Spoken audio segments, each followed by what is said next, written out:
Yeah, a pretty vile insinuation and completely inappropriate for any adult, much less the defense to our coverage of the hearing right now, the floor discussion. Here is Matt Gaetz, who's making the argument that Speaker McCarthy should be removed. Let's listen in. These bills can go, the spending may rise and fall as the years pass, but the notion that we're going to lump in the Department of Education and the Department of Labor with our military and our troops and our Border Patrol is fundamentally unserious, and I would suggest chaotic. We cannot do that. It was only because we forced that to happen, and by the way, if we continue with Speaker McCarthy, the appropriations process will go right back to what he wanted it to go back to. Just a sideshow, just a puppet show. Just something to keep the hamsters on the hamster wheel as they continue to back people up against a calendar, centralize power with the lobbyists and special interests that move all kind of money through the leadership, and then that's how they get their way, and that's why the American people have been getting screwed decade after decade, and I'm not going to tolerate it anymore without a fight. I reserve. Gentleman's time is reserved. Gentleman from Oklahoma, Mr. Cole. Thank you very much, Mr. Speaker. I yield 2 minutes to my very good friend, fellow member of the Appropriations Committee, Mr. Garcia of California. Gentleman from California, Mr. Garcia is recognized for 2 minutes. Mr. Speaker, I want to recalibrate our minds on what is actually happening here today. This proceeding looks important, it feels consequential, but let's look at what else is happening across America. Today, about 300 Americans will die from fentanyl poisoning. Today, about 11,000 people will illegally penetrate our borders. Today's debt is approaching $34 trillion. Today's mortgage rates just hit a 25-year high, now approaching 8%. Our energy prices are again at back-breaking highs with gas approaching $8 a gallon in my district.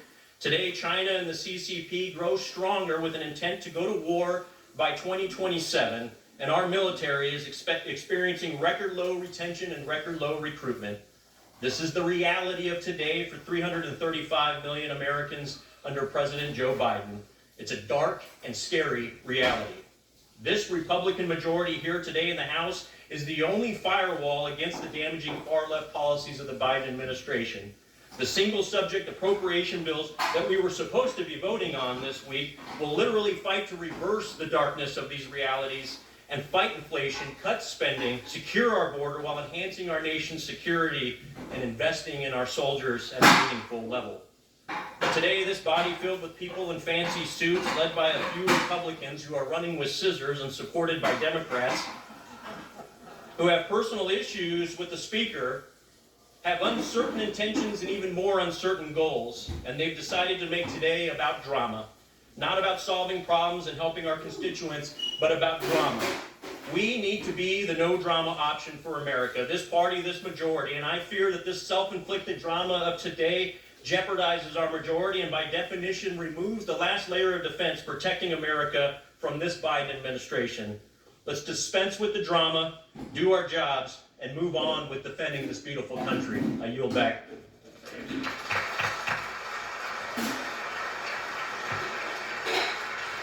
Gentleman from Florida. Now, I'm here to solve problems too, but we have decade after decade of history showing us that you don't solve any problems with continuing resolutions and omnibus bills. That creates more problems, more debt, more inflation, more pain for American families. So the way to solve problems is to break the fever dream of governing by continuing resolution and omnibus bill and instead return to the very single subject spending bills that we will only get if my resolution passes to vacate Speaker McCarthy.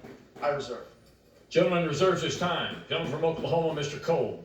Thank you very much, Mr. Speaker. I yield 2 minutes to my very good friend from North Carolina, Mr. McHenry. Gentleman from North Carolina, Mr. McHenry, is recognized for 2 minutes. Thank you, Mr. Speaker. Every step of the way, Speaker McCarthy has been doubted.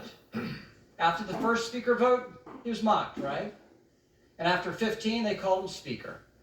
And even then, it was the media and the left that mocked him.